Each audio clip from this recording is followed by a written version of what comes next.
अस्सलाम वालेकुम students, welcome to our channel educational hub. और इस वीडियो में हम क्लास 9th की जो न्यू बुक है नेशनल बुक फाउंडेशन वाली जो फेडरल बोर्ड ने सजेस्ट की है उसकी यूनिट 4 की रीडिंग और ट्रांसलेशन हमने पिछली वीडियो में की थी। इस वीडियो में हम उसके क्वेश्चन आंसर्स के साथ हाजिर हुए हैं और इसमें चूँकि ऑलरेडी मैं ये टाइप कर चुकी हूँ और इसकी मैं वीडियो बना रही हूँ स्क्रीन रिकॉर्डिंग से, तो इसमें आंसर्स हैं। क्वेश्चंस मुझे नहीं याद रहा टाइप करना, आप बुक के पेज नंबर 46 पे इसके क्वेश्चंस हैं, ठीक है।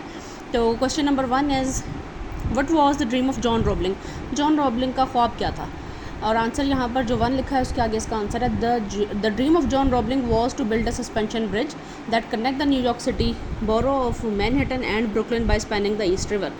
इसमें जॉन के बाद रॉबलिंग जो वर्ड है उसमें गलती से शायद मैंने स्पेस दे दी थी, मैंने इसको भी देखा है, तो आप काइंडली इसको स्पेस मत दीजिएगा जब नोट डाउन कीजिएगा, ठीक है। तो जो ख्वाब था जॉन रॉबलिंग का वो ये था कि वो एक सस्पेंशन ब्रिज बना सके न्यूयॉर्क सिटी को मैनहट्टन को ब्रुकलिन से मिलाने वाला, ठीक है, जो कि ईस्ट रिवर के ऊपर से गुजरता हो। Question number 2 is what had happened when the project was underway. जब प्रोजेक्ट चल रहा था तो उस वक्त क्या हुआ? And the answer is the project started well but when it was only a few months underway John Roebling's foot slipped into a group of pylons from the shake of an incoming ferry. Ferry होता है बहरी बेड़ा जिसके ऊपर गाड़ियाँ लदी होती है और बहुत बड़ा होता है, उसके टकराने से पाइलॉन्स जो उसमें ताश पैदा हो, पाइलॉन्स का एक बहुत बड़ा खंबा होता है, ठीक है, और उसके ऊपर वो उस वक्त जो था जॉन रॉबलिंग को चढ़ा हुआ था, वहाँ से वो काम को कंस्ट्रक्शन को अपनी देख रहा था। This badly crashed his toes. इसकी वजह से उसके पाँव के अंगूठे बहुत बुरी तरह से मुतासर हुए, causing those toes to be amputated. उन दोनों अंगूठों को काटना पड़ा। He later died of an infection related to this injury. और उसके बाद इस जख्म में उसकी इंजरी पैदा हो गई, इस इंजरी में इन्फेक्शन पैदा हो गया जिसकी वजह से वो वफात पा गया। Question number 3, why did the people criticize the रॉबलिंग्स।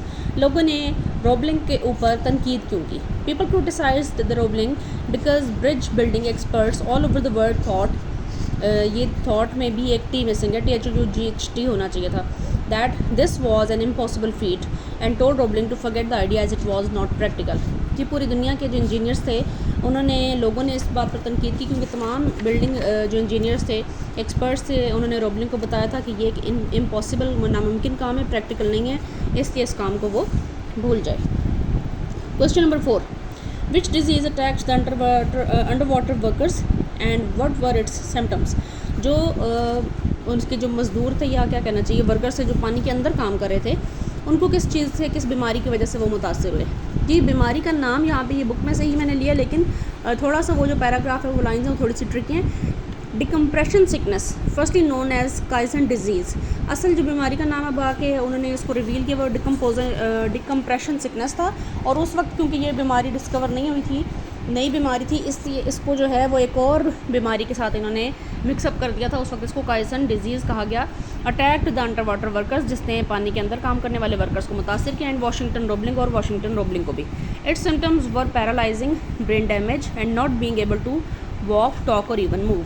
और इसके जो सिम्टम्स थे वो ये थे कि लोग पैरालाइज हो रहे थे, उनके दिमाग मुतासर हो रहे थे, डैमेज हो रहे थे, और उसकी वजह से स्पेसिफिकली उनके साथ ये होता था कि दिमाग मुतासर होता है, बाज़ों का ये होता है इंसान गूंगा हो जाता है, बहरा हो जाता है, इनमें दिमाग की वो वेंस जब वो हिस्सा मुतासर हो रहा था जिसकी वजह से वो बोलने, चलने फिरने और मूव करने से रह जाते थे, नाअहल हो जाते थे, मुतासर हो जाते थे, ठीक है। Question number 5 is how did mister Washington communicate after a tragic accident. इस खौफनाक हादसे के बाद मिस्टर वाशिंगटन ने अपनी बात इधर से उधर पहुंचाना कैसे शुरू की? Washington Roebling was able to move his finger only, so वो सिर्फ अपनी एक उंगली हिला सकते थे। So he developed a code of communication with his wife, लिहाजा उन्होंने बात करने के लिए एक कोड ऑफ कम्युनिकेशन जो है, बात करने के लिए एक कोड होता है, कोड लैंग्वेज होती है, वो अपनी वाइफ के साथ उन्होंने बना ली। And he used to touch his wife's arm, और वो उस उंगली से अपनी बीवी के हाथ पर कुछ टैप किया करते थे with that finger, and he started conveying his ideas to his wife, और इस तरीके से उन्होंने अपने आइडियाज़ अपनी वाइफ तक पहुंचाने शुरू किए। Question number 6 is who was Emily Warren Roebling and what role did she play in the execution of the project. Emily Warren Roebling कौन थी और उन्होंने इस प्रोजेक्ट में क्या किरदार अदा किया? Emily Warren Roebling was the wife of mister Washington Roebling. ये क्वेश्चन नंबर 6 का आंसर है जी, सबसे लास्ट वाला हम पढ़ रहे हैं। Emily Warren Roebling was the wife of Mr. Washington Roebling and she played a vital role in the execution of the project. वो वाशिंगटन रॉबलिंग की बीवी थी और उन्होंने एक इंतहाई अहम रोल इसमें प्ले किया। As she was the only one who could communicate with mister Roebling, क्योंकि वो एक वाहिद खातून थी या वाहिद इंसान थी जो मिस्टर रॉबलिंग के साथ बात कर सकती थी, उनकी बात को समझ सकती थी। So she started conveying his message and instructions to the engineers, लिहाजा उस खातून ने एमिली ने अपने हस्बैंड की बात को बाकी जो इंजीनियर साइट पर काम कर रहे थे उन तक उनकी इंस्ट्रक्शंस को, हिदायत को और मैसेज को पहुंचाना शुरू किया, कन्वे करना शुरू किया ट्रांसलेट करके। It continued for 13 years until the bridge was finally completed. और ये काम उसने 13 साल तक किया एमिली ने, और उसके बाद जो है फाइनली वो जो ब्रिज था वो कम्प्लीट हो गया। यहाँ पे नंबरिंग नहीं दी है। क्वेश्चन नंबर 7 का आंसर है। क्वेश्चन नंबर 7 ये है, when there is a will there is a way, explain in the light of the given lesson.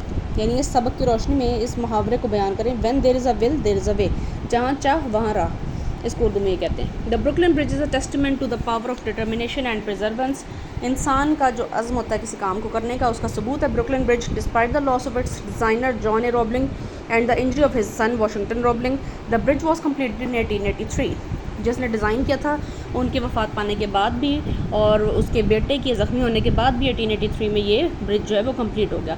Emily Warren Roebling, Washington's wife, played a crucial role in supervising the construction using her mathematical skills to ensure the bridge integrity. और उसकी जो wife है Emily, उन्होंने बहुत ज़्यादा अपनी skills का मुजाहरा किया, अपनी मैथमेटिकल स्किल्स का। ये खुद भी स्टूडेंट्स, ये खुद भी एक इंजीनियर थी, ठीक है, लेकिन स्पेसिफिकली और मैथ्स की इन्होंने तालीम हासिल की हुई थी। लेकिन ये हादसा होने के बाद जब इनके हस्बैंड ने इनसे हेल्प मांगी तो इन्होंने मज़ीद 2 साल तक ब्रिज बिल्डिंग की और मैथमेटिक्स, जो मज़ीद मुश्किल मैथमेटिक्स होता है, कैलकुलस वगैरह, उसकी तालीम हासिल की, हायर एजुकेशन हासिल की, ठीक है।